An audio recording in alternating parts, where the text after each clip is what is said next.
Bonsoir et bienvenue dans votre édition Bête-Seine à Épreville-Biville. Un vent de colère souffle depuis quelques semaines. La faute à un projet éolien dont les travaux de terrassement ont d'ailleurs déjà commencé. Le mois dernier, 10 conseillers municipaux ont démissionné et maintenant c'est au tour des riverains de se mobiliser.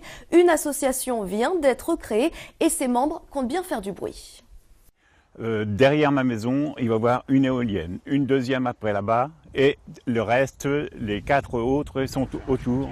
Soit 6 éoliennes au total et la plus proche sera située à 525 mètres de son habitation.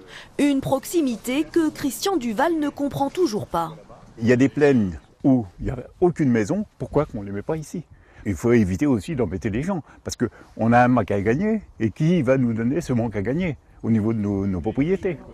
Dévalorisation du patrimoine, impact sur la santé, de nombreux riverains sont inquiets, voire très en colère. Une trentaine d'entre eux vient de créer une association.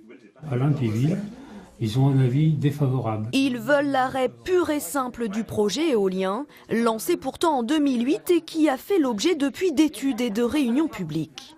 Ils nous ont pas dit grand-chose. Qu'on disait, nous, ça allait avoir des impacts sur nos maisons, sur ces choses-là. Pour eux, c'était pas vrai. On a toujours eu le sentiment, depuis de nombreuses années, que c'était un projet qui pédalait.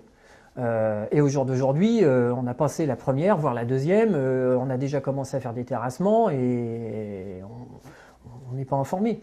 En plus, il y a eu des modifications au niveau du permis de construire. Donc on voit bien qu'il y a quelque chose qui n'a pas fonctionné.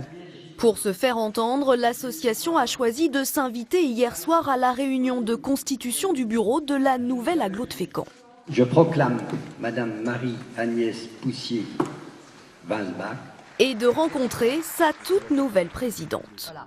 On a un bureau communautaire le 16. Le 16, d'accord. Donc, peut-être d'ici la fin de semaine. S'ils ont souhaité m'interpeller ce soir, c'est qu'en effet, ils ont sans doute des inquiétudes. Ils m'ont indiqué que, apparemment, je ne savais pas tout. Donc, je suis impatiente, en effet, d'avoir aussi leur éclairage. À la colère des riverains s'ajoute le mécontentement des conseillers municipaux. 10 d'entre eux ont démissionné. De nouvelles élections seront donc organisées dans les prochaines semaines.